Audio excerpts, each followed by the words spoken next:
One, two, three.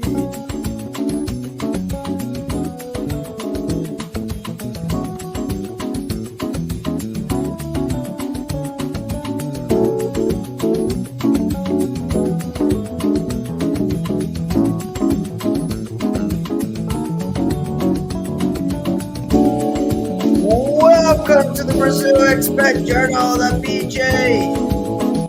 Can trust. Whether the weather is sunny or rainy, never snowy, we will be here to guide you through this marvelous country called Brazil, the biggest in Latin America. How is everybody? What's up, Kira? What's up, Pete? How are things? How's life? Life is great. Life is great. I'm doing good. How are you, Pete? Life is great for you. Oh, wait. I was trying to be positive. Yeah, no. Life has been. Say that Go again, ahead. Peter. I'm sorry. No. I said life has been great for me too. It's just, at the moment I have a bit of a cold. Fuck So both of you. yeah, if I have a bit of a cough or something, that's Thanksgiving. it's in there. But yeah, I'm getting a lot of joy out of life these days. You're getting Yeah. joy, like Kamala Almost Harris. Christmas. Joy. It's almost Christmas. Wait, guys, I Yeah. gotta put on the earphones because it is raining, guys. So that's the big news story to begin the show, guys.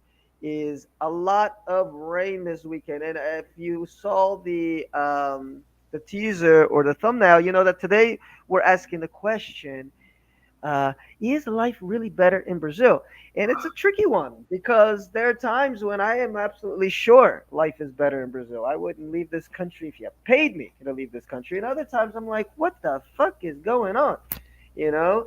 And mostly it's going to be when you have to deal with things like terrible weather, but there's not infrastructure to deal with that weather. So when we get rains that aren't really, I mean, they're not that heavy compared to like what's going on in the US, for example, with Hurricane Helena and stuff like that. But the damage that is done because of the lack of good infrastructure is almost as if it's the same thing. Here, I'm going to play a little bit of this clip. I can't play it all because I'll get some copyright infringement. But you'll see here, I'm going to turn off the volume. Uh, that this is what we were dealing with a lot the last Yeah, weekend. there is like heavy wind to go with that too. It was really Exactly. brief. But I mean, there were videos from Zona Soul of like those. I don't even know the name for them in English, but those things you lie on by the pool, and like the wind came along and blew them all away. And okay, they're light, but I mean, like they got blown away, literally. Yes, chuvas e ventos fortes, strong winds in São Paulo too.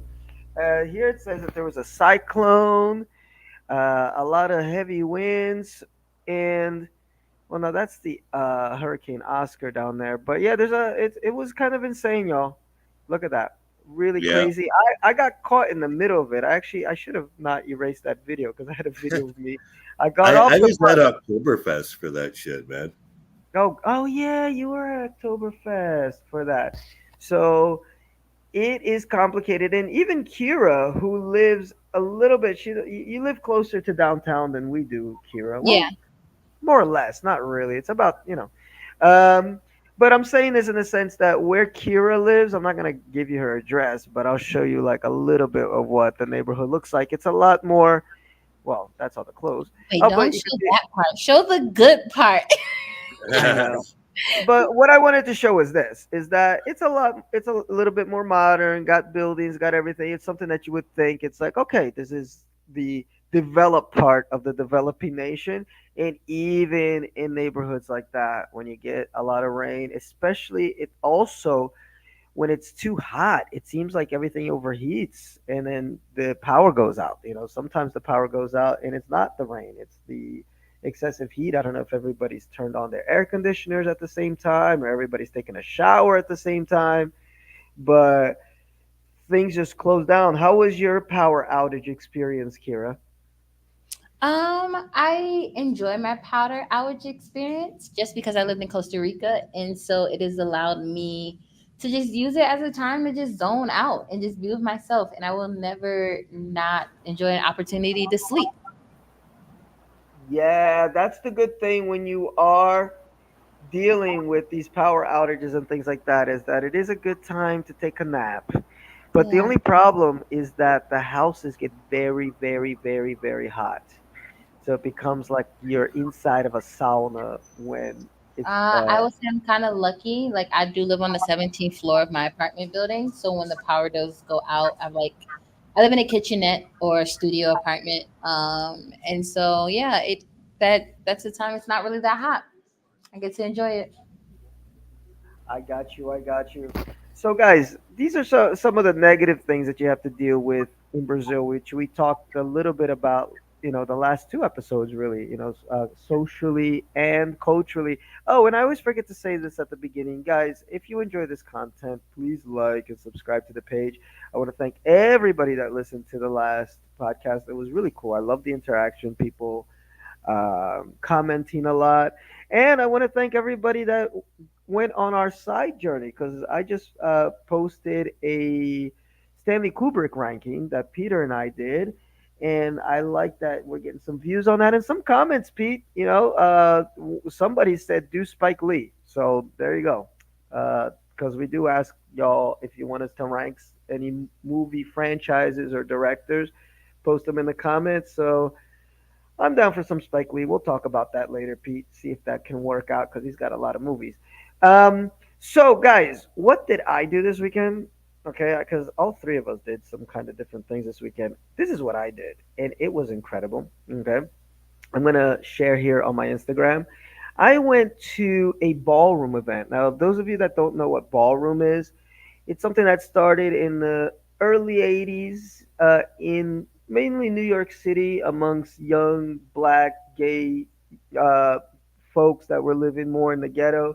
And it's this type of dance that involves voguing and movement, body movement and all this stuff. Popularized, of course, by Madonna with the song Vogue, which everybody knows except for Kira, because Kira just like Madonna, just, I don't know, exists on a parallel universe. Don't do it. I'm just not a Madonna fan. I Yeah, don't get it. I don't Well, I like. actually I thought don't there's like. a there's a difference between not being a fan and then never hearing Vogue. Like, come on, everybody knows Vogue. I don't think I No, heard Vogue I either. just no. I'm sorry. I am a TLC, Michael Jackson, Stevie Wonder. Oh Madonna God. was not in there. Oh Well, God. You Yeah, know Vogue, I right? actually thought Ballroom was popularized by that Australian movie, Strictly Ballroom, which came out in the early 90s.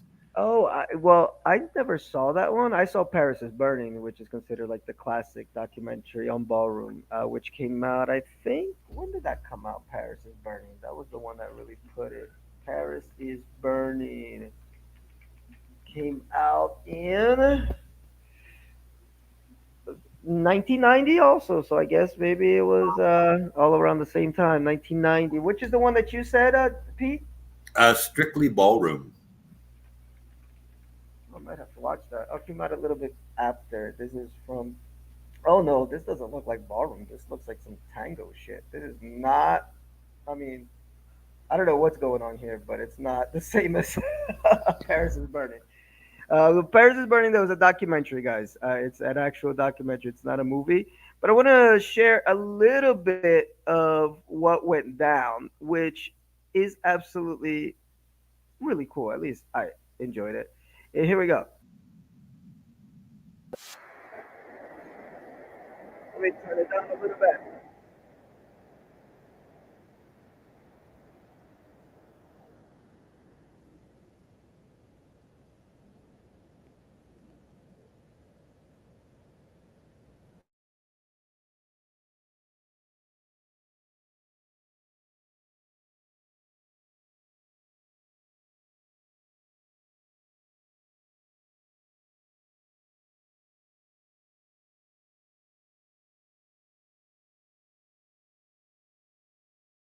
So, y'all, it was a lot of fashion. There's my friend in the white. He went up there. And so it's a lot of posing and catwalking, but then there's also a lot of dance involved in everything.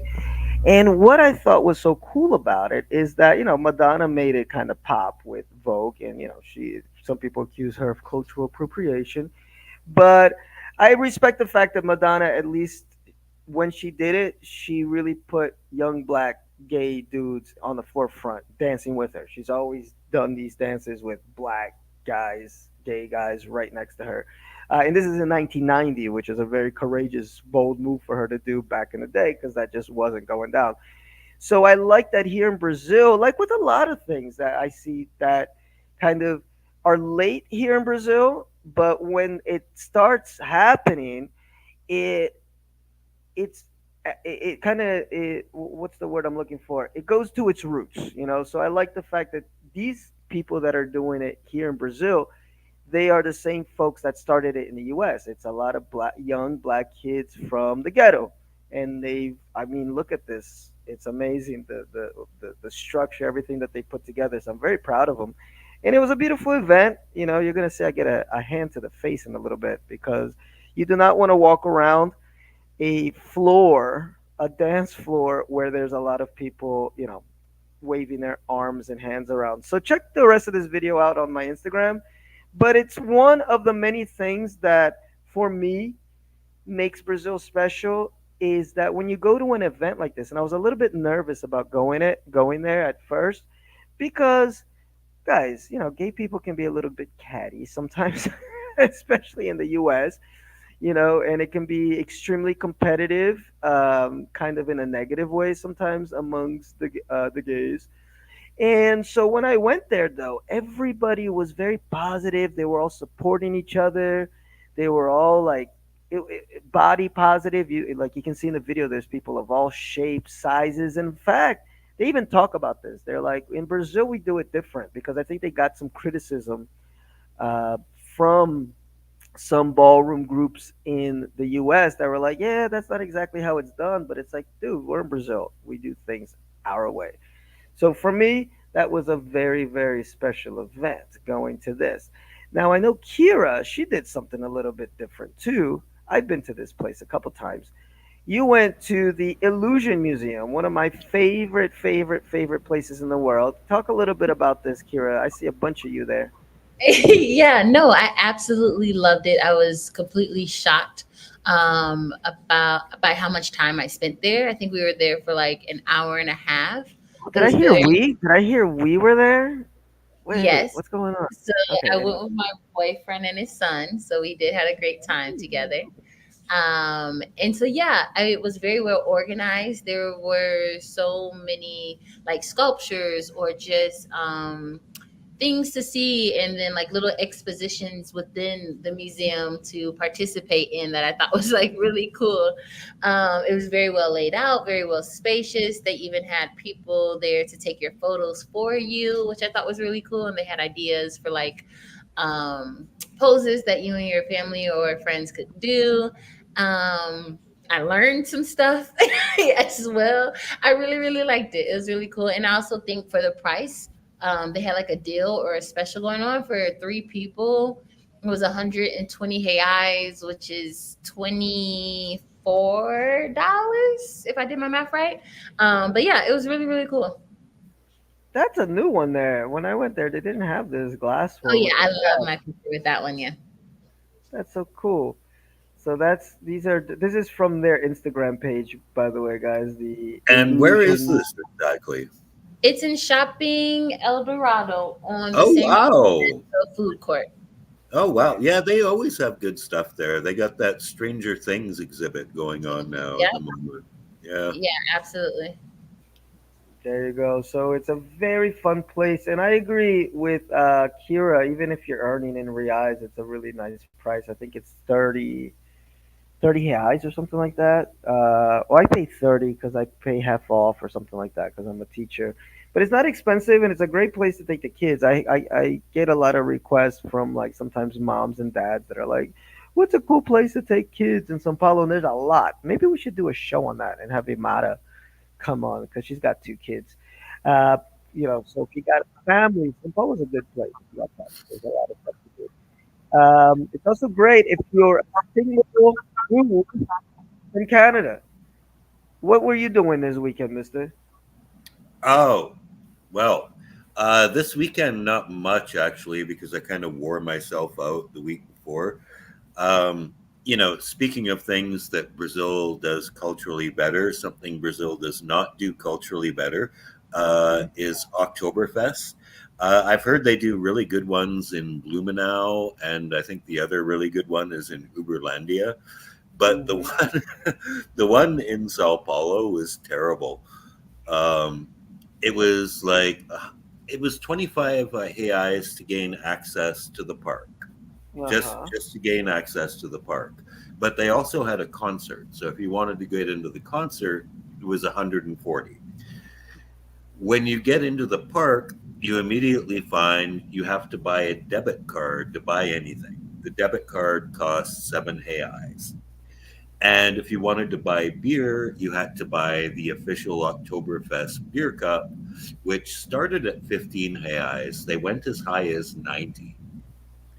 So all that was just for the privilege of buying overpriced beer. And the thing about Oktoberfest is the spirit of it is it's all the German breweries coming together and showcasing all their different brews. This one, the official one in Villa Lobos Park, they had two companies supplying beer. It was a freaking monopoly. And we tried the two different companies, and it was the same. They even had like the beer passport where you could buy, you stamped all the different brews like the blonde ale and the pale ale, the pilsner, all that shit. And what you got was like a pin. Like you got nothing for all that.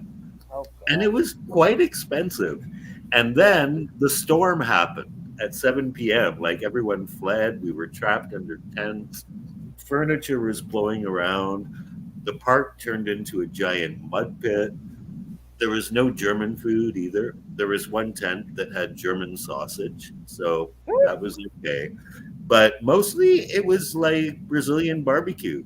They had Mexican food there. They had Mexican food at Oktoberfest. But Well, dude, I tell you, first time I went to Oktoberfest here in Brazil was in what neighborhood is that? Brooklyn, near Brooklyn, around that area, Campo Belo, because there's a lot of Germans in that area. right. And the first thing I saw as I turned the corner to enter into the Oktoberfest was a bunch of Scottish dudes playing bagpipes in kilts. And I was like, that's the thing. Your reaction is why I love it because it's just Brazil. Like you just yeah, at Oktoberfest you're gonna have Mexican food and you're gonna have guys in kilts, Scottish guys in kilts, and you just accept it. If you try to fight it, you're just gonna be like, yeah. Yeah, but it did really cost a lot of money. That's the problem with the And I cost. went with a friend who he's like he's not black, but he's definitely not white. He's a Brazilian mix, and he had to come with me because I don't have a bank account, so he bought No, my ticket, and it no. was on his phone and it wasn't transferable. And I mean, I offered to pay for him, but he's like, no, dude, I'll go. But when we got there, he's like, man, this is like such a middle class white shit fest. Like, it's just middle class white Brazilians looking for the foreign experience because it's cheaper than traveling abroad.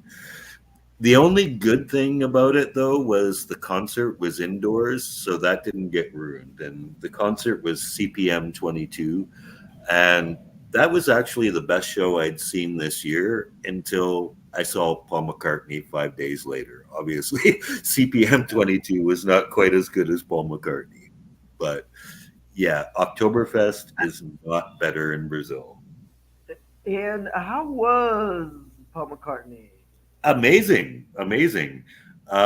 He did a really Beatles heavy set. So I mean, if you've ever wanted to see the Beatles live, and apparently the Beatles weren't that good live because their sound equipment couldn't compete with the crowds in the large stadiums they were playing at. He had Yeah. a really tight band. He did like Day Tripper. He did Got to Get You Into My Life. He opened with Can't Buy Me Love. He did that new song that John Lennon does the vocals on now and Uh, then, I like and that they one. had like videos of them playing when they were younger. And he also did Something, which was a Beatles song that George Harrison did, and it was kind of like, yeah, I miss these guys. And in there, he threw in some really good Wings songs like Jet and Live and Let Die. He did that as well. And he Are you played saying? like, I know sorry? one song. I wanted to say so Phil doesn't make fun of me. I know one song by Paul McCartney. What? Here How do you Comes know the a Paul Sun. McCartney song before Madonna? But go ahead, sing it. Here is it the Here Comes the I think because Here Comes the Sun was like No, on. that's George Harrison. George Harrison. It's the Oh, Beatles, though. It's the no, I'm Beatles. sorry. It was on Google. I Googled who he was. It No, was he probably played that in concert as tribute to George Harrison. oh, Like well the then I know Beatles who version Paul was McCartney probably is. done Okay. by, I yeah, tried. yeah. It's okay. It's okay. Well, no, we'll give her Peter. We'll give her half a point because technically it's a Beatles song. It Therefore, is, Paul yeah. McCartney was in the mix, and he might have given an idea or two. But that's a George Harrison song. Yeah, but it was a packed Sorry, show. Kira. Allianz Park, open air. I was on the floor because all the cheap tickets were sold out. So had a pretty good view. The crowd was nuts. Picked up some merch. I mean, yeah, you can't ask for more, man. It was a great time.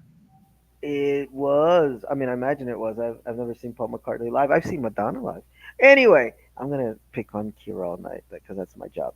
Anyway, you're my little sister. I gotta pick on you. Yes. Like I have to. That's just the way it goes.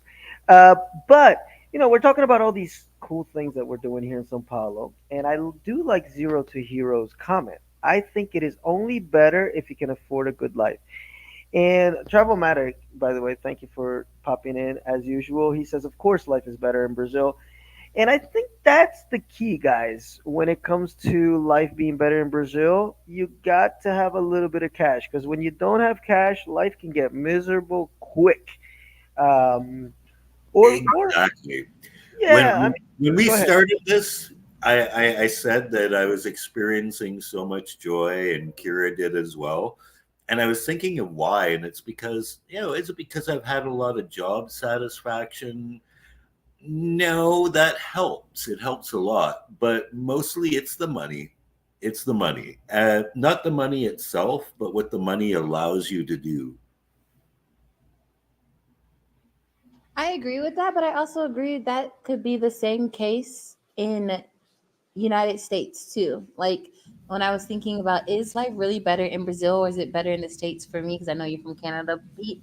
Um, I think Brazil has taught me a lot of just traveling abroad has taught me a lot of life lessons. And I think that if I had the mentality that I have now, I still could be able to enjoy life in America.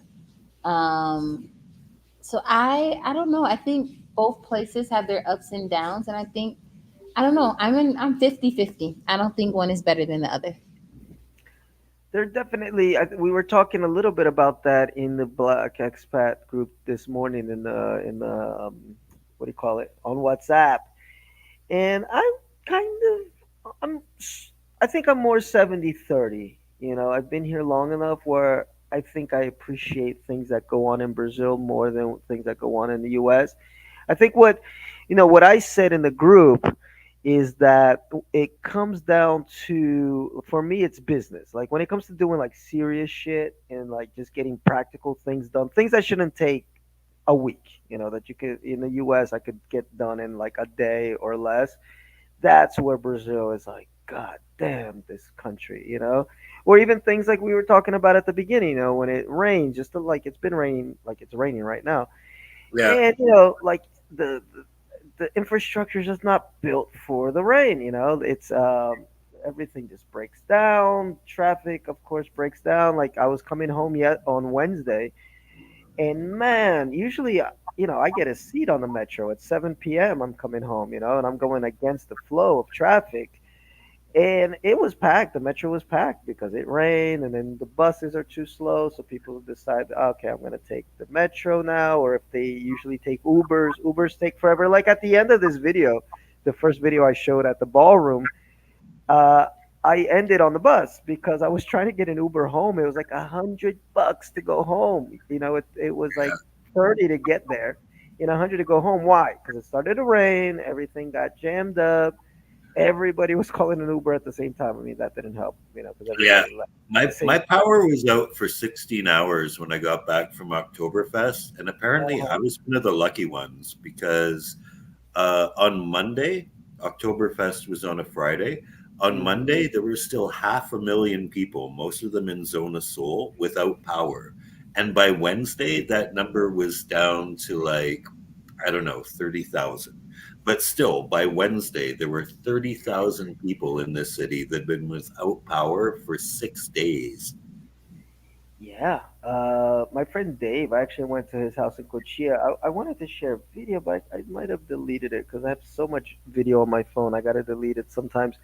But I went there to kind of help him out because the his house was destroyed, y'all. Like a tree fell on his house because he lives kind of out in the boonies, and a bunch of trees fell all over his condominium. So that's a thing too. I was thinking of Dave, my friend Dave, when it comes to that life is better thing because I love the life that he lives. He lives out in the middle of nowhere in Cochia. He's got this nice big house. Well, his house is small, but a huge yard area, and it's wonderful. When I go down there, we just chill out. It's quiet. There's chickens, there's monkeys, there's everything. But you know, if it rains hard, if it mainly rain, it doesn't snow down here, but heavy wind, stuff like that. Good luck. It's like game over. And he works a little bit late, like I do, so it's always like a crapshoot when it rains. Like, what are you gonna come home to? What I wrote this morning, look, I said the only thing I really miss about the US is the ease to do practical things. I would set up work, shows, music, do business, get stuff paid, and get paid without really worrying about that much. I've always been sort of money aware, but I was forced to really be money aware down here. But the way the country runs is just not conducive to any sort of real business growth without super high spending and a million hurdles. And it reminds me of the dad in Secession, if anybody saw that show, when he turns to his kids and he says, "You're not serious people. None of you deserve to succeed me to run my company." And that's kind of how I feel with Brazilians when it comes to like serious stuff, like doing business, getting shit done. I just don't trust 99% of them. And that's the part that kind of sucks, where I do miss being in the US where I could just get in my car, gas. Well, now gas is expensive, but just get in my car, drive somewhere. I don't have to worry too much about safety. I can kind of just go to some town I've never heard of, hang out for the day, come back. And it's a little bit tougher to do that here in Brazil. Like, there's a lot of hurdles, even just to visit somebody that's like me and Pete are like basically neighbors. We don't see each other all the time because we're busy. It's like we're kind of out of, even though we're neighbors, it's out of the way. Like, to get to his house, I got to take like two buses to get to his house, or walk a little bit. Yeah. I take a bus and then walk down this road and up the next road. So it's a lot of logistics stuff, especially in a city But like that's São a Sao Paulo. Paulo thing, though. If we lived in a smaller city, that would not be an issue.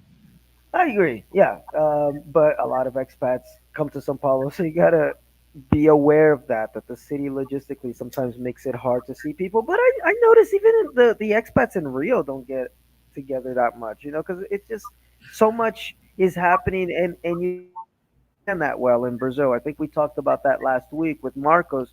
So even if you're in a smaller city and you tell your friend, "Yeah, next Friday, let's go to this samba, blah blah blah," but something will always happen, whether it's just the weather turns bad, or maybe there was I don't know, somebody did one of those. Here they have the Ahastão, where a bunch of people rob people at the same time, like 10, 12 people just rob everybody's phone. Whatever. There's always something that doesn't give me the confidence to say, yeah, next week we're down. We're gonna do this, unless it's something like this where we're all in our houses. So it's a bit complicated. As far as going out, for me, and I want to see your guys' opinions, Kira and Peter, because the one thing for me that I think is so much better down here in Brazil is just going out to a party, like to a club, to a bar, to things like that. Where in the U.S., I would always be a little bit reticent to go out on my own. Like, if I went out, I would go out with a group of people, because it seems like you go to a club in the U.S., it's like you're stepping into somebody's territory. Like, who are you? People start looking at you weird. Like you can't bump into somebody by mistake because that starts a fight. People are armed, of course, so then things can escalate. Whereas Wow. here in Brazil, I have like the opposite feeling. Like I've gone out so many times just by myself and I've met new people. Those people took me to other places. Like I discovered this country even when I was in Salvador. I was there about 3 days by myself before Kira came, before Dave came. And I would just go out by myself, make friends with people there, have a good time. And I think that's something that the US doesn't have as much, at least not in the Northeast, Philly, New York area. It doesn't have in the same way that Brazil does. And I think it's really special. What are your guys' experience when you go out compared to your home countries or areas, whatever? For me, I will say going out in the States is way better. So one thing that I like about the States, when I went out, so to give some sense, I'm from Milwaukee. I went out in Chicago. I went out in Atlanta. Um, I like the ratchet places. I want Make It a Stallion. I want Sexy Red. I want the Baby. I miss like that type of hip hop. I miss Nelly, Ti, like those type of things. That is not something you're gonna find here in Brazil. Like that's the type of music that I like, or I like old school R&B, those type of things. So that is very hard to find here, like I said before. Two, I just felt like it was so much easier to find my vibe or those type of people. One, it could be the language barrier. Two is the music. Three, like my Portuguese is not that good. So for me to go to these places where the music is very loud, there's so many people, and then still try to talk to you in a foreign language, like it feels like more work to go outside and enjoy myself than it does when I go back at home. What else? I also feel like it's a lot easier to order things. Like here, if you go out, you have to go get a card from this one place, Yes. money on the card, and then you go to the bar, and it's so much. Oh, and then in America, we have seats. Like you can get a section and sit down. God, I mean, I'm only 28, but I miss sections. I just want to sit and like vibe and listen to the music and smoke a hookah. So I think the type of vibe that I just like and I'm into is just very different than Brazil. So I particularly don't enjoy going out to the club here in Brazil. Let me just jump in real quick, Pete, with Kira, because you made this good point Now, about. I have something to add to that as well, which is that I'm as familiar with your taste in music as you are with Paul McCartney singing "Here Comes the Sun." I know But one song. Give me a chance.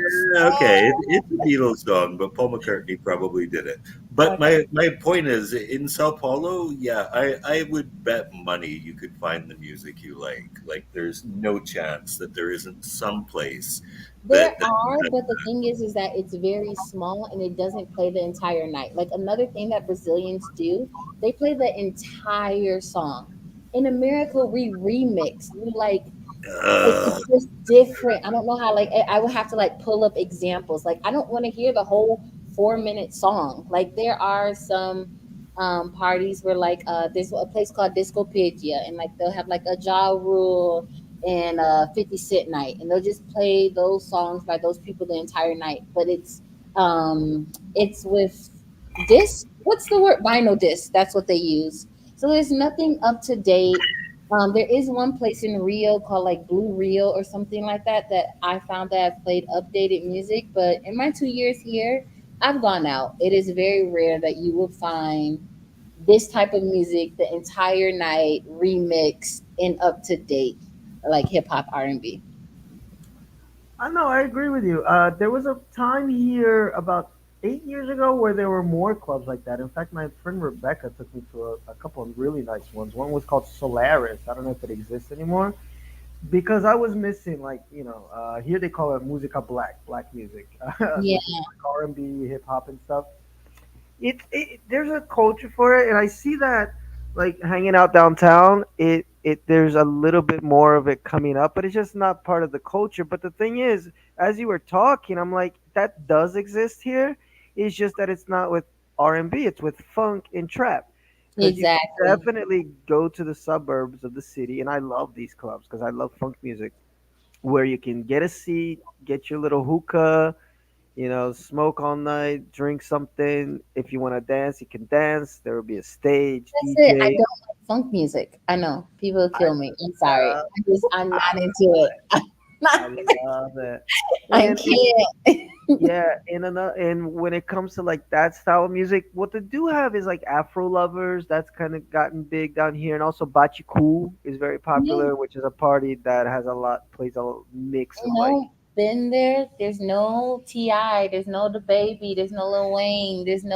Yeah, There's because that's the thing. The influence that we're getting from black music is more coming from Africa than it is from the U.S. Like it's not yeah, as strong the R&B yes, down here. Like it yeah. is, but it isn't. Like, And I but respect it and dance hall understand. Yeah. and stuff like that. That's big. Go ahead, Kira. Sorry. No, no, no. I was saying I respect it and I understand it, but I was saying for me and the type of music that I want to do. Like I want to go out and twerk. I want to snap my fingers. I want to do all of that, and they just don't have that here, and it's I okay. know I totally understand what you're saying. And the only place I've been to was that Solaris Club that actually had that vibe, and everybody was just having a Mm, good time. So I'm trying. I'll ask my friend Rebecca again if there's any clubs like that, and then maybe we can scout them out. And I hate the fact that, like you said, they play the whole song. Because I remember the last time we went to that Afro Lovers, the first time I loved it. The second time, the DJ kind of sucked. And he played like it's nothing against Beyonce, good lord, but it was like three or four. It was either Beyonce or Mariah Carey, I don't know, but it was like three or four in a row, in like the mm, full song, and I'm like, what's yeah. going on? It was around the time when I was like, I think you were laid out on the street, and I called you an Wow. Uber. Wait, wait. Yeah, yeah, Peter, never take this girl out to drink.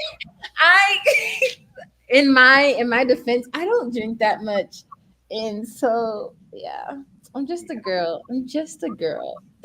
Anyway, yeah, so I totally feel that. J M says Brazil enjoys life better than the States.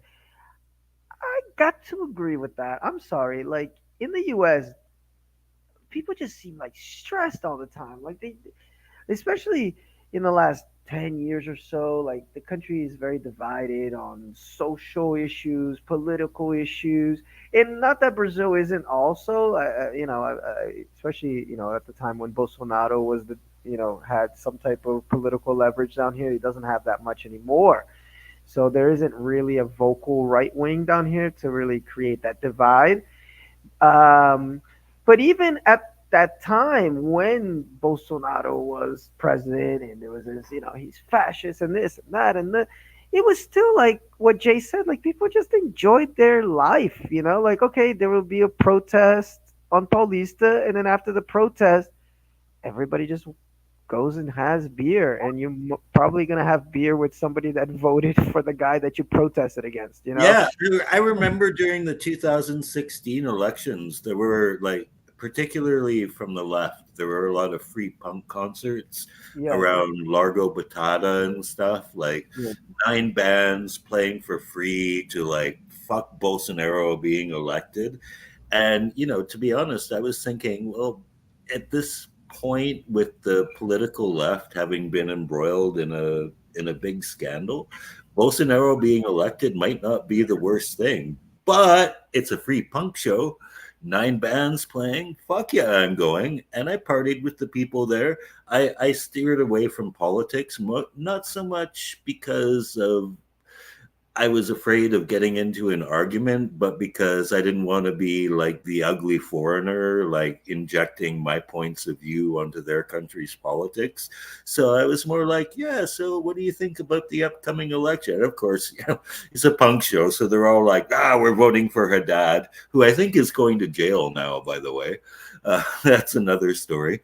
But yeah, it was political, but everybody was probably not on the same page, and they were still all drinking together and partying. Nobody was fighting. There were no guns. Exactly. Nobody really, really, really gives a shit. And that, like, they have a phrase here in Portuguese. It's called y tudo termina em pizza. You know, at the end, it all ends in pizza in the sense that, like, yeah, we're all going to fight, we're going to argue, and then at the end, we're just going to order a pizza and enjoy the rest of the evening.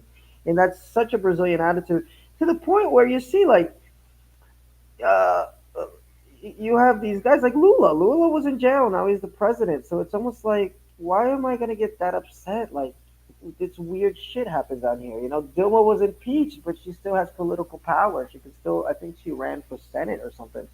So it's like, why am I gonna get all worked up about politics here in Brazil? Because it's wacky, and I don't even think Brazilians really take it that seriously.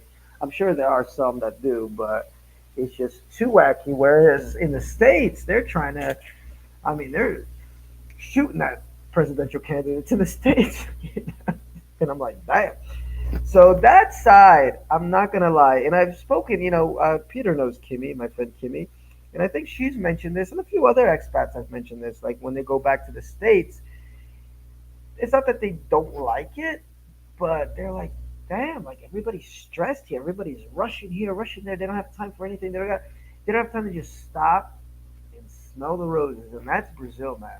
Like I don't know if I've ever told this story about how I sort of almost became an alcoholic down here in Brazil because I never drank that much in the States. But it was a night just like this. It was a month. Almost became an alcoholic. Come on, Bill. Almost. No, I mean, dude, it got kind of serious because I didn't drink that much. So for me, it was kind of heavy duty. Like I stopped drinking. Well, I'll tell you the end of the story at the end. But basically, what happened was I lived in Taboão da Serra and I lived in Moema. For those that don't know the geography, it's far as fuck. Okay, it's like I don't know if you live in Manhattan and you live in north side of that island and you work all the way down on the south side. It's like really far. And so one evening it was raining and the buses are crowded to the point where like sometimes I would go home and I'd have like pouchy pussy. That's like the word that I came up with. Like when you have some women that have a very fat vagina and they wear very tight pants down here like these they wear like these lycra pants and there's no space on the bus so sometimes I'd have to sit on the steps and I got this thing in my face and I'm like damn okay and it would be raining and hot and nasty. So my friend was like, "Why don't we just grab a beer?" And I was like, "It's a Monday night, but okay, I'm in Brazil, so I guess that's just what I'm gonna do." And oh, okay, Kira, I heard that. And I started that, so I went drinking with him. But then I started drinking almost every day after work, after work, after work. And when I would go out, I would drink. Da, da, da, da. And to the point where one night I'm not gonna tell all the details, but let's just say I ended up in a motel room with somebody that I didn't know who the fuck that person was, who offered me some drugs that I didn't know what they were. Thank God, nothing happened.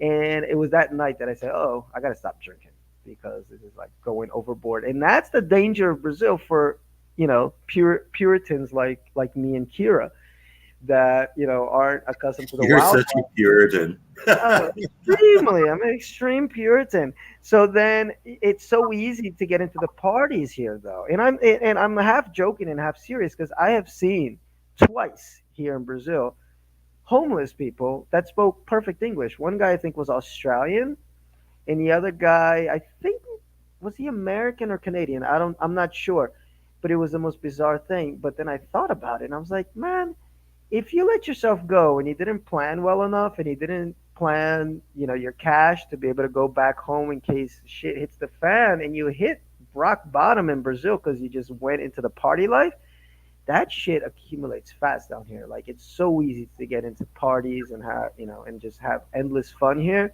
until that endless fun really fucks up your life. That's Uh, actually a thing in Thailand. If you walk down Khao San Road in Thailand, there's like a beggar's row of foreigners that came here for vacation and they mhm. just fucking ran out of money. Well, no. What first happened is they fell in love with the lifestyle and they decided they were going to stay there and be beach bums and spend money. But none of them actually got jobs and they just ran out of money. And yeah, now they're homeless begging. I know it's kind of crazy, so you got to be careful with that. Kira's got to go, guys. So she's gonna give us a couple last words, and then Pete will stay on for just a little bit more because she's got to study for her test. Well, so give us your final thoughts here, because I know you said 50-50, but give us your final thoughts. What's Yeah, final thoughts. I think everything comes down what I'm learning right now where I am. Again, I'm 28 with no kids. So for me, what it boils down to is money. I think that if I budgeted my money better or knew how to save money better in the States, like having a roommate, not always having to have the newest cell phone, saving up for a car, not having a car note, those type of things, I would have been able to enjoy the things that I like doing here in Brazil. In the sense of going to activities or going to certain shows and having certain experiences. I think the only reason why I'm able to enjoy my life here in Brazil so much is the fact that I have the opportunity to still work in the States and earn in dollars. I do think money has a big role in playing in your happiness. I think that America, there's just so much, especially on social media, we're just having the house, having the car, having the vacations, having these type of things, and just feeling the pressure to have those things. And I think that if everybody could live within their means and live with less and learn how to save or learn how to budget, I think that things could be better. For me, I'm not much of a social person or outgoing, so I don't need to go to the club every night. I don't need to go drinking. But what I would have enjoyed is like going rock climbing or being a part of a pottery class, things of that nature. Another thing that I really like, I love a Black community. That is something that I really miss about the States. A lot of the programs or things I participate in, such as soccer, pottery class, or what else was another thing I was doing? Swim class. Everything that I do here is surrounded by white people.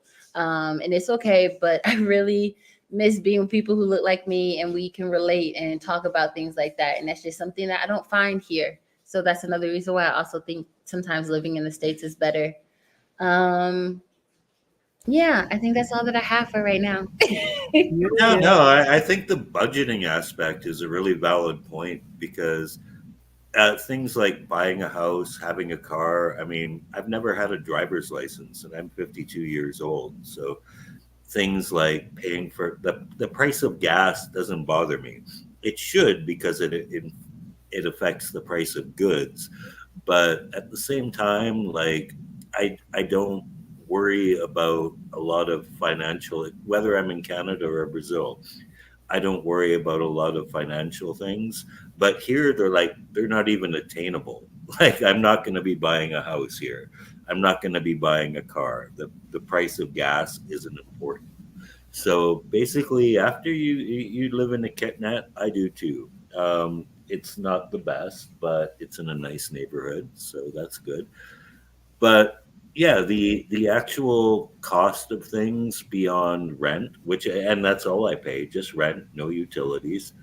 That's all mine, and it allows you a lot more freedom. I feel that budgeting is mega important in life. And it goes back. I know, Kira, you got to go, but I said at the beginning, I just never really thought about it in the States because you generally don't have to think about it in the States. Like the cost of living is not as high. I know right now people are going through a rough time, and I got a couple of friends up there when they tell me stories. I'm like, man, that's exactly what I'm going through here in Brazil. Like I'm making a decent amount of money. It doesn't feel like it though, because of inflation and everything's just really high. So that's complex. And the power of the D, Kira, and I mean the dollar, Oh, does I was like, make life does make life better. Okay, they both make life better. the the big. Okay, on that note, I gotta go. On that All note, right. Kira's gotta go. Okay, Cheers. Good I luck with the exam. Thank good you. luck with the exam, guys. All right. I will talk to you soon. Love you, woman. Love you. Bye. Bye, Pete. Cheers. All right. So yeah, guys, and Kira brought up this point because I know, I mean, like I've always made the point of just this is a a general podcast. It's not targeted towards any particular community, but because I am an admin in a few Black expat communities, I know I do get a lot of Black expats here. So, sometimes I'll focus a little bit of the conversation specifically to this group because of what Kira said, which is interesting, and it's something you got to consider when you come to Brazil. Is the wealth inequality and the social gap. So what she was talking about is not that, oh, black people don't exist, but black people don't have enough money generally in Brazil to be able to do the things that Kira was doing, like going to swim class, going to pottery class, going. So if you're a black person and you want to have that experience with other black people, good luck. Unless you're in a city like Salvador or somewhere in the northeast where 90% of the population or whatever is black or people of color. So you do have to consider that if you're a black expat coming down, or you got to be like me. I live in the suburbs, and so I have very black experiences all the time because I'm where black folks are. So you do have to consider that. Although Pete, that kind of segues into something that I wanted to bring up with you. I sent you a message on WhatsApp, and one thing that I love about Brazil too is the music scene. Because I grew up, I'm a lover of music, as most people know. I play music, etc., etc. And in the States, when I would go out to see a concert, it's all tribal. It's like this is the rock group, and this is the hip hop group, and that's the pop group, and that. I'm like, what about just the music group? Like people that just enjoy good music. Like seriously, I'll go from John Coltrane to Ozzy Osbourne like that. Like they're one and the same. Like I love them both to death. And so when I go to a jazz show in Brazil, I like that it's mixed. There's white folks, there's black folks, Japanese, everybody's enjoying the jazz. If I go to a punk show, I love punk rock. If I go to a rock show, there's black folks there, there's Bolivians, there's white folks. So I like this democratic part of Brazil that, especially when you go out to shows, that it's not going to be just one homogenous crowd. Now Peter goes more to rock shows, so I think he can add more to that because he sees this more than I do because he goes out more to these shows.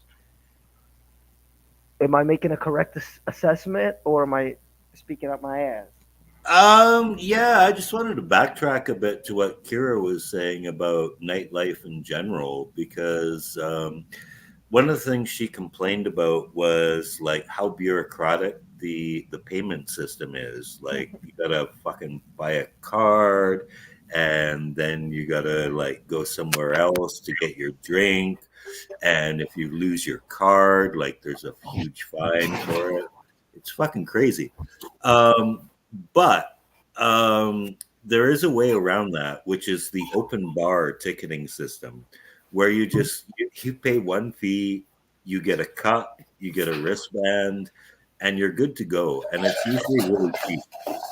So this is one thing I like about nightlife in general about Brazil as compared to Canada, because Canada is a nanny state, right? Canada is not giving you open bar for fuck all. Like there are places in Canada where like you're cut off after like two or three drinks because legally, like if you should drive home or you should hurt yourself, they're responsible. Hmm. Some of these clubs in Brazil, it's like, no, have a good time, drink as much as you want. If you pass out, someone will take care of you. So that aspect is actually a lot better. Yes. Just going to the clubs, they're like, drink as much as you want, man. Well, dude, then you understand why I told you I became a mini alcoholic because I went from seriously in the U.S. I just was never interested in alcohol. Like I Yeah, like liquor. I drank a lot of liquor in the U.S.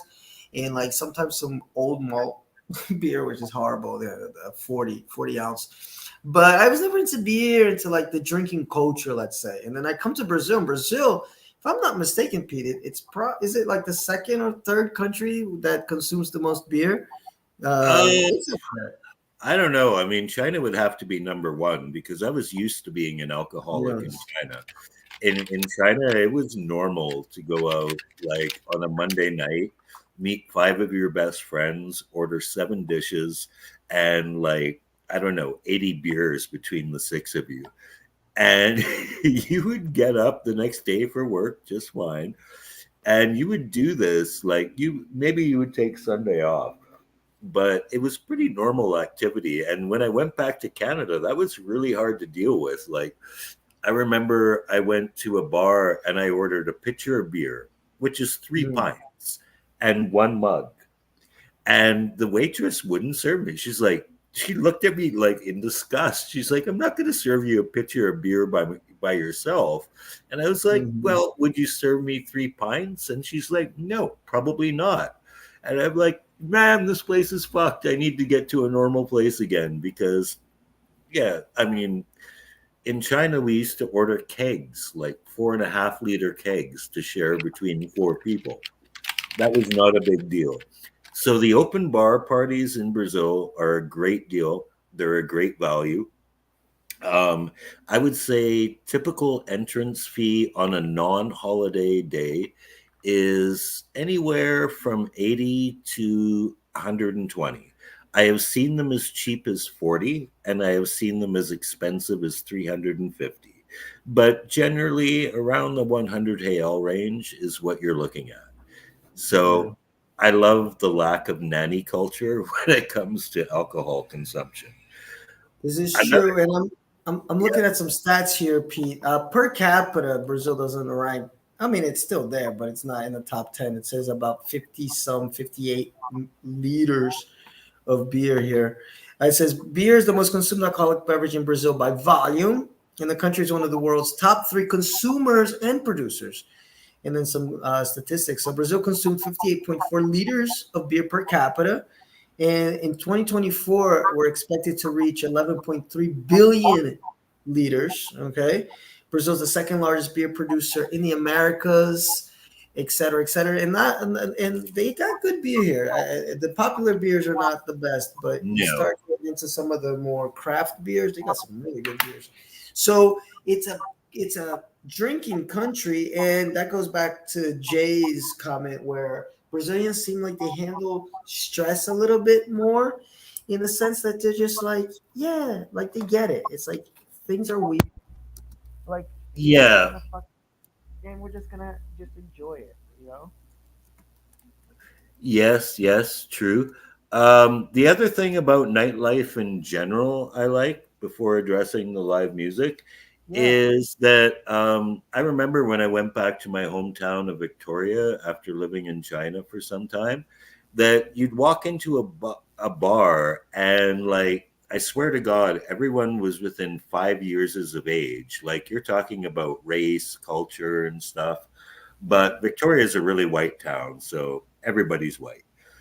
But you walk into a club and, like, everyone is in a certain age group within 5 years. And if you're not in that age group, like, maybe they're not judging you, but you feel uncomfortable.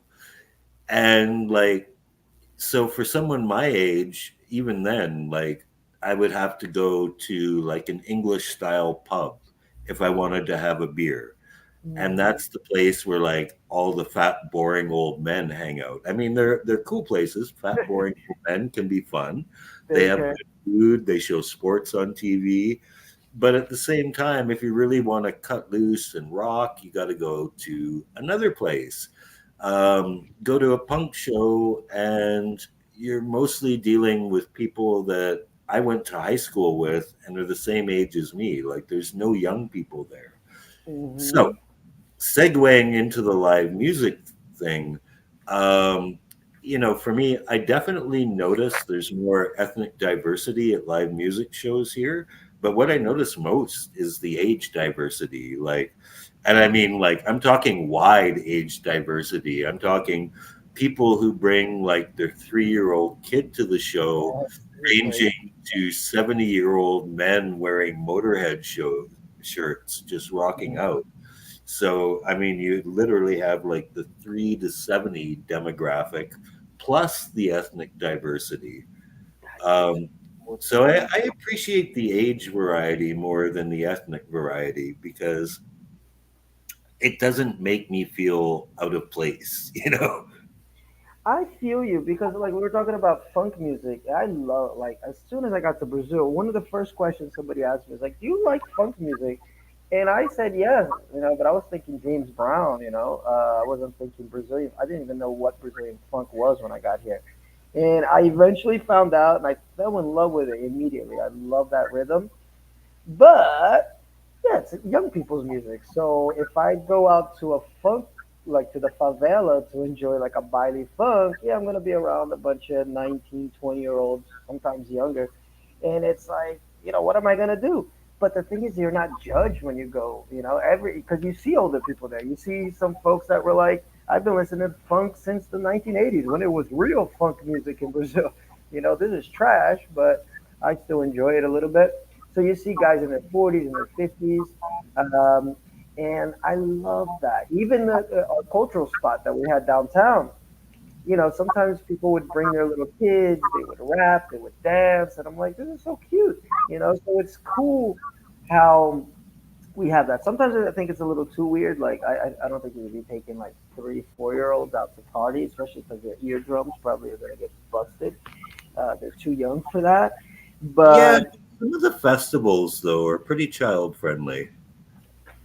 oh, I don't know. I just, with the kids, I think the little kids, I think it's kind of bizarre that they have that they take them out. But it is what it is. Um, but yeah, the Brazil is really like an open culture when it comes to that, and I think that's something that I appreciate a lot down here. Um, it's just my ability to just go anywhere and feel like I can fit in on some level. Nobody's gonna judge me for being there, or if they do, Brazilians are not very confrontational, so you'll probably never know about it. If you are being judged because Brazilians are just they don't like confrontation at all. So it's kind of funky that way. Um, Something else that I like about Brazil, and this could be controversial to some, but I really like the food here. I mean, if you stick to the basic stuff, it's just gonna be rice and beans, rice and beans, rice and beans. So you start having dreams about rice and beans. But once you start getting out of like that little bubble and you start exploring food from other regions, and you realize there's a lot of variety here with the food, and it's always got it tastes a little bit fresher. Even if I am just eating rice and beans, like compared to the U.S., even the rice and beans taste like you're eating chemicals or something, like you're eating something produced in a laboratory or something. Whereas here, the food just tastes fresher, even if it's basic food. But there's also a lot of variety from like there's the coastal cities, so you get a lot of seafood. There's a lot of cities that are inland, so you get a lot of beef dishes, chicken, pork, and then you have areas that are mixed. Like when you go all the way up to the north, and you get the Manaus, which is by the Amazon River, but it's also sort of inland, so you get a mix of like seafood with like farm food.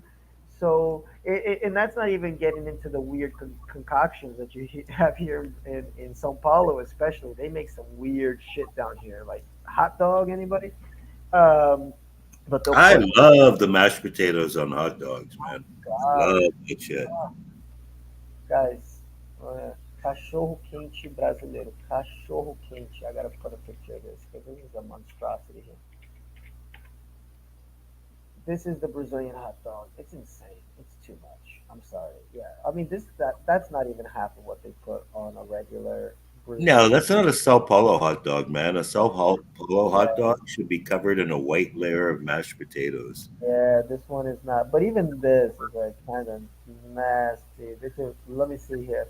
Actually, Osasco is famous for its hot dogs. Let's see what the Osasco hot dog looks like. It's like a kilo of hot dog, and there's the famous Wow. potato that Pedro is talking about. So yeah, Osasco is a city next door to São Paulo, and there you go. We got a hot dog that's at least 1 kilogram, and they call it a dogão. So when you see this "ão" at the end of words, guys, in Portuguese, it means it's a big version of it. Grandão, dogão. That looks okay. So it's got 10 ingredients. 10 ingredients. Let me see if they go down. They list. these ingredients. I don't know. Here we go. Oh, that looks disgusting. Yeah, that'll have you shitting for about a week. Oh, there you go. It's made with those little. It's not a fry. What do you call those in English, Pete? Because I've never seen them in the U.S. Those little stick fries, you know, those look like little sticks. Are you talking about batata frita? No, batata paya. Oh, okay. It, Yeah, it, I've never seen it in the states. yeah. It's I don't really know. I mean, because we don't have them, I would just call them mini fries. yeah. They put these little mini fries then on the hot dog, and then we got three sausages. We got the vinaigrette. We got cabbage salad. Oh, you're gonna be shitting for days and farting and shit. Oh, and we got corn. You got so you're gonna have. I did not want to be around Pete if you eat this, Pete. You got the mashed potatoes, of course. You got the mayonnaise. You got the requeijão, which is this weird, like it's almost like Philadelphia cream cheese, but it's nastier. You got cheddar, the Brazilian cheddar, which is plastic, this orange, looks like comes out of like what's his name, Toxic Avenger. Ketchup, mustard, some grated cheese, and bacon, and you're gonna have that. There it is. There it is. They can put up a nice little chart for what will kill you. So, guys, that is the Brazilian hot dog. It's kind of crazy. Um, but yeah, I think food for me is something that I appreciate here. Like, I think I eat better here than I did in the States. A little bit better. You know, I still eat my junk, but the junk doesn't even feel that junky, you know? Oh, some of it can.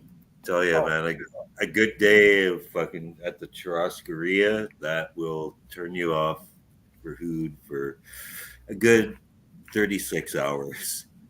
You're not eating nothing.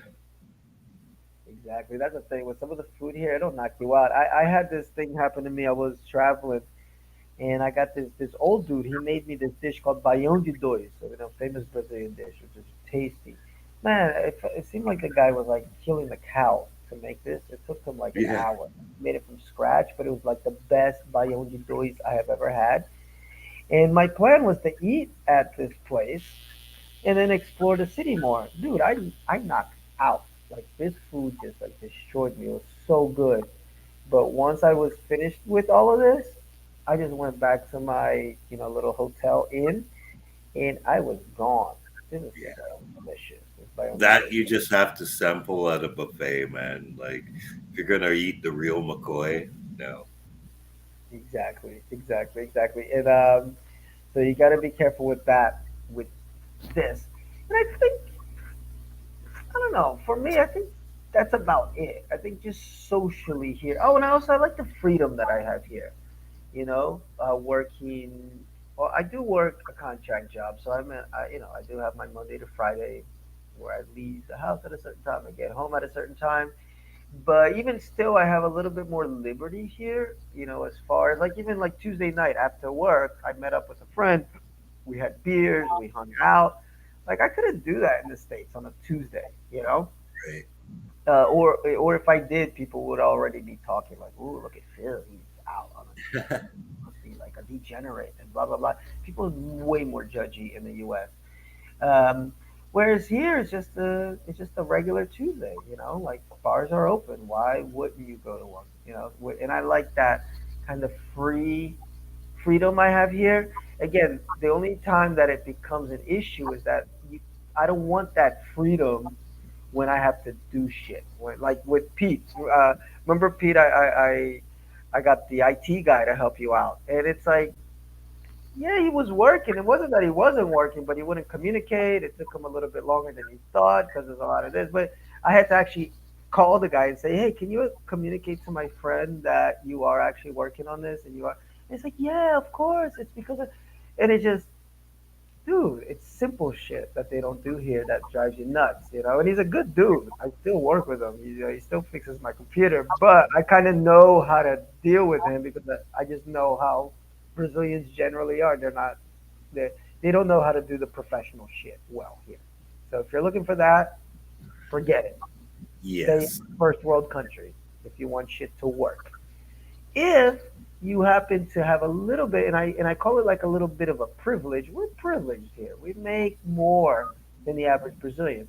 Um, in fact, look at this, Pete. Before we go, because it's getting late, but somebody posted this in a group this morning, and I thought it was a really great Well, graph. I don't think you should look at wages compared to average Brazilians. I think you should look at them as compared to average Paulistanos because people Yes, in Sao Paulo on average make a lot more. for sure. But it's still scary when you compare the what do you call it? When you compare the wage gap, not just in São Paulo but across the country. And if you're making just like just random number, like say you're making 5,000 reais a month, which is not that much money, but it's decent money. Man, you're It's like very good. almost in the top. You're like in the top 5%, or Yep. of like Yep. earners, which is insane. You know. Yeah. Here we go. Like, let me share here. So this is the salary that you need to be within the 10% most rich in each state. So in São Paulo, you only have to make 4.6 thousand reais per month Yeah. to be in the top 10 earners in the whole state, not in the Right. city, in the whole state. So that really puts things in perspective. And yeah, like I make a little bit more than that, and I'm like, I don't feel like I'm in the 10, 8, 7% of the population, like, because it's an expensive country. So it makes you wonder how it is that people that make less than this survive here. It's Yeah, insanity. but their families. It's support of Exactly. their families. Yeah, that's why you have a house with like 6 people and still living in the Yeah. house. Yeah. Um, so Yep. that helps to understand a little bit of the mentality here too, as far as especially the women. Women complain so much about the fact that they can't find a good man in Brazil because they're all living with their mom still. Yeah. Well, it's because they kind of got to, like Yeah. mom needs support, or maybe the kid still needs support financially, and so it's not uncommon to have 20-some-year-olds still living with mom, you know, No, no, like 30-year-olds, man. or even 30. Yeah, it's crazy. Yeah. But It but is what one thing about the income that like I don't my income varies month to month. I'm not on a fixed salary. I'm a gig worker. So Mhm. I mean, like, yes. I mean, I had 1 month earlier this year where I made $1,800, but Mhm. it didn't matter because, like, in December and January, I made 7,000. So you just need to budget that. I would say right now, my average monthly salary is around 4,000, give or All take. right, let's So put that here. but 4,000. Okay.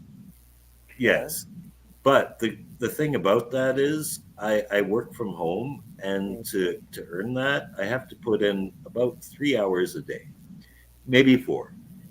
An average week is about 17 hours. So I have to do very minimal work from home to earn an income that's, it's not exactly, not quite top 5%, but it's definitely top 10%, and I love doing it. So that's a really good plus here in terms of work life.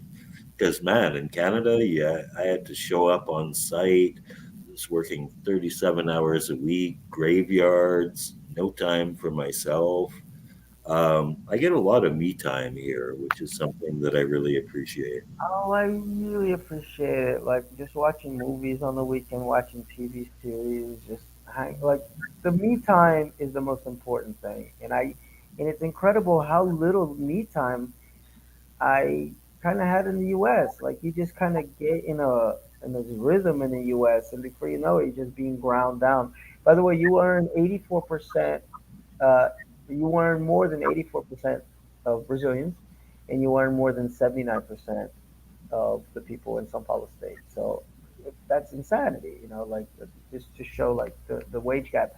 But yeah, in the U.S., Yeah, and the thing is, most of those other 84% are probably putting in like 40-hour weeks. I'm exactly. putting in half the time. I'd rather put in half the time and make the same amount of money. I feel you work smart, not hard. And again, that you got to plan things out. Like when I lived in Moema, for example, like my rent was more expensive than what I'm paying here because it's considered a high end neighborhood. Blah blah blah. But I lived 10 blocks from work, so I didn't have to pay for transport. I would be home by 5, so I cooked at home. I had enough time. I wouldn't be tired like I am now. I rarely cook at home nowadays. And so even though I wasn't making as much, I was making about that much, 4 or 5 thousand when I first got to Brazil. But it was cheaper too. I could go out and have a good time for like 20 bucks, 30. A beer was like $5 at the time. So I'm spending, I didn't have to spend as much, and I wasn't spending during the week. So that 4,000, man, or 5,000, however much I was making, it stretched. It stretched a lot. Yeah. And now it's a little bit harder, even though I'm making, more than that. It still feels like I'm only making 4 or 5 thousand a month. So that's, unfortunately a negative side. So you know, shout out to Watif, rest in peace, because he was a big proponent of not earning in reais. Get yourself a job that earns in dollars, work remotely, and your life will become much easier. So that's something to think about. Anyway, guys, I think we're pretty much done for We've tonight. covered it. We've covered it. So next week you might get an interview that I did with two singers back to back. Okay, it's going to be in Portuguese again. By the way, I forgot to say this at the beginning of the show. I posted a BJ last week, and it took forever because of the internet, the weather. It was supposed to go up at 10. I think I got it up like at midnight. It took so long to upload. So next week I'm probably going to do the same thing, guys. So it's going to be an interview with two singers. One is called Andarilho Shah, who does something that he calls, I don't know, black theatrical music, something like this. Real bizarre, real cool guy though. And the other one is with a singer called Tixi, who is a here in Portuguese it's called transformista. It's not exactly a drag queen; it's like a mix. They transform into whatever they got to do at the time. But it comes from that culture of like some drag and stuff like that. Real interesting story that she told about her life and doing shows here in São Paulo. So look out for those. They will be out next week.